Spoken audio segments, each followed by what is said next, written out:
Hello all, welcome back to Vasu Vlogs. Today's video is all about Bidar Jarani Lakshmi Narasimha Swami Temple.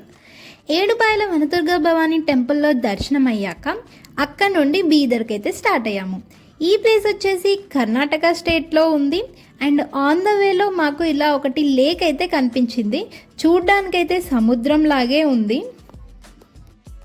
Edupayala Vanadurga Bhavani temple నా ఛానల్లో already upload చేశాను. మీరు మాత్రం ఆ video miss అయినట్టయితే వెళ్ళి వాచ్ చేయండి. అండ్ మేము వెళ్ళే రూట్లో కాటన్ ప్లాంట్స్ చాలా ఎక్కువగా ఉన్నాయి. మధ్యలో ఒక దగ్గరనైతే వెహికల్ స్టాప్ చేసి కాటన్ అయితే పర్చేస్ చేసాము. చాలా తక్కువ రేట్లో ఎక్కువ క్వాంటిటీ అయితే వచ్చింది. అండ్ ఫైనల్లీ టెంపుల్కి అయితే రీచ్ అయ్యాము. ఇది వచ్చేసి ఎంట్రన్స్. వెహికల్ పార్క్ చేయడానికి అయితే ఎంట్రీ ఫీ ఉంటుంది. అండ్ ఎంట్రన్స్ నుండి టెంపుల్ ప్లేస్ వరకు ఇలా షాపింగ్ ఏరియానైతే ఉంటుంది.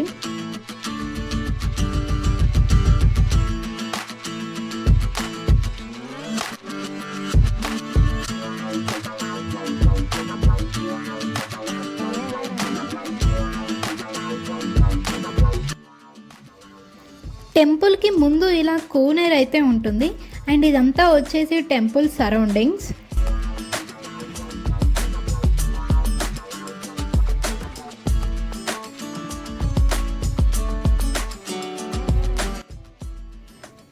ఇది వచ్చేసి టెంపుల్ ఎంట్రన్స్. అండ్ టెంపుల్ లోపలికి వెళ్ళడానికి టికెట్ తీసుకోవాలి. ముందుగా ఇలా గణేష్ మందిర్ అయితే ఉంటుంది. అండ్ అక్కడి నుండి లోపలికి వెళ్తే నరసింహస్వామి టెంపుల్ అయితే ఉంటుంది.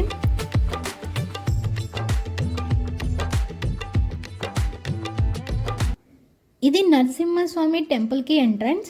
అండ్ కేవ్ కూడా ఇక్కడ నుండే స్టార్ట్ అవుతుంది. అండ్ ఇక్కడ ముందు నరసింహస్వామి విగ్రహం అయితే ఇలా ఉంటుంది.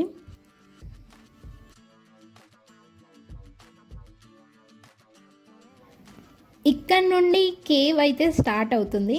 అండ్ ముందుకు వెళ్తున్నప్పుడు షోల్డర్స్ వరకు అయితే వాటర్ వచ్చాయి. చాలా అంటే చాలా భయం వేసింది. అండ్ వెళ్తున్న కొద్దీ చాలా ఎగ్జైటింగ్గా చాలా బాగా అనిపించింది. అండ్ గర్భగుడికి వెళ్ళడానికి ఇలా వాటర్లో 300 మీటర్స్ టన్నులో నడవాల్సి అయితే ఉంటుంది.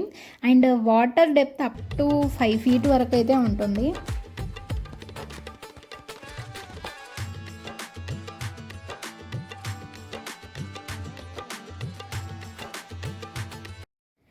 ఈ టెంపుల్ హిస్టరీ వచ్చేసి నరసింహస్వామి తన భక్తుడైన ప్రహ్లాదుడిని రక్షించడానికి హిరణ్యకశిపుని సంహరించిన తర్వాత జరాసురుడు అనే మరొక రాక్షసుని అయితే ఓడిస్తారు.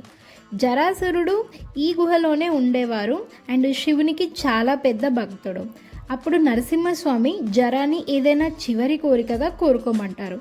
జరాసురుడు చివరి కోరికగా నరసింహస్వామి ఇక్కడే ఈ గుహలోనే వెలవాలని అండ్ తన పేరుతో పాటు పిలవాలని కోరుకుంటారు.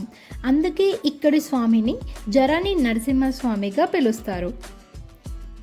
300 మీటర్స్ వాక్ చేశాక స్వామివారు ఇలా మనకైతే దర్శనం ఇస్తారు. అండ్ గర్భగుడికి పక్కనే శివాలయం అయితే ఉంటుంది. And videos and photos inside అయితే క్యాప్చర్ చేయలేదు. అండ్ రిటర్న్లో కూడా ఇదే వేలో వెళ్ళాలి. అండ్ ఇలానైతే మా దర్శనం అయింది. చాలా హ్యాపీ అండ్ థ్రిల్లింగ్గా అనిపించింది. అండ్ మీకు మాత్రం ఈ వీడియో నచ్చిందని అనుకుంటున్నాను. మీకు మాత్రం మా వీడియో నచ్చినట్టయితే like, share and subscribe to Vasu vlogs.